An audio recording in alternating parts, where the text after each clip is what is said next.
ইটাখোলাত বৃহৎ পৰিমাণৰ ড্ৰাগছসহ এজনক আটক। বিশ্বনাথ জিলাৰ ইটাখোলা উপ আৰক্ষী চকীৰ অন্তৰ্গত ইটাখোলা ব্যৱসায়িক কেন্দ্ৰস্থলত বৃহৎ পৰিমাণৰ ড্ৰাগছসহ এজন সৰবৰাহকাৰীক আটক কৰিছে আৰক্ষীয়ে। ঘটনা সন্দৰ্ভত সমগ্ৰ ইটাখোলাত সৃষ্টি হৈছে চাঞ্চল্য।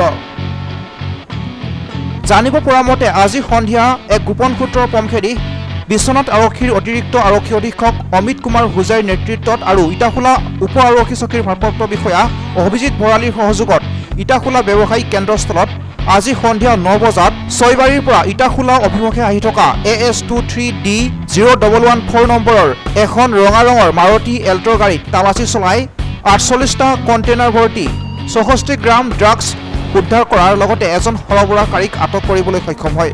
আটক কৰা সৰবৰাহকাৰীজন শোণিতপুৰ জিলাৰ চাৰিদুৱাৰ থানাৰ অন্তৰ্গত খানামুখস্থিত কেকোকুলি নেপালী বস্তিৰ খাইৰুল ইছলাম।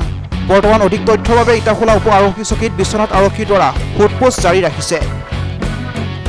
সন্ধিয়া ইয়াতে আমাৰ যি নাকা চেকিং চলি আছিলে, তালাচী অভিযান চলি থাকোঁতে এই ৰঙা ৰঙৰ এল্টো কাৰখনত এজন যুৱকে বৃহৎ পৰিমাণৰ ড্ৰাগছ লৈ আহোঁতে তেওঁলোকে চেকিং কৰি থকা অৱস্থাত উদ্ধাৰ কৰে আৰু ইয়াতে আগে পিছে ড্ৰাগছ ধৰিয়ে আছে। কিন্তু আজি যি বৃহৎ পৰিমাণৰ ড্ৰাগছ ধৰা পৰিছে, আমাৰ ইটাখোলা আৰক্ষী চকীৰ ভাৰপ্ৰাপ্ত বিষয়া অভিজিৎ ভৰালীদেৱৰ নেতৃত্বত যি ড্ৰাগছ অভিযান তথা মদৰ অভিযান চলি আছে, কিন্তু ধৰিছে যদিও আমি শংকিত যে ইমান পৰিমাণৰ প্ৰায় 48টা কণ্টেইনাৰ ইয়াত ধৰা পৰিছে। গতিকে ইমান ড্ৰাগছ ইটাখোলাত যে সৰবৰাহ হৈ আছে, আমি বৰ শংকিত এই বিষয়টো লৈ।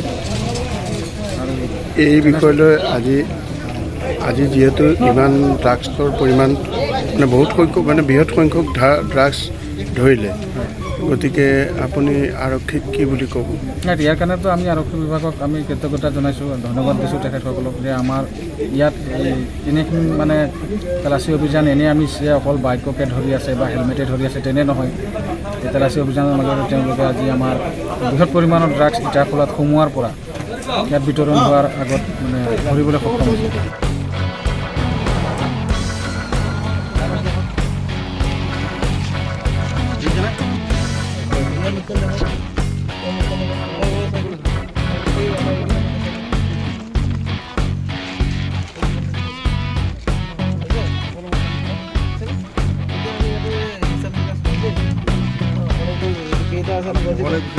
নদুৱাৰৰ পৰা শিবু মজুমদাৰৰ ৰিপৰ্ট, সংবাদ লহৰ।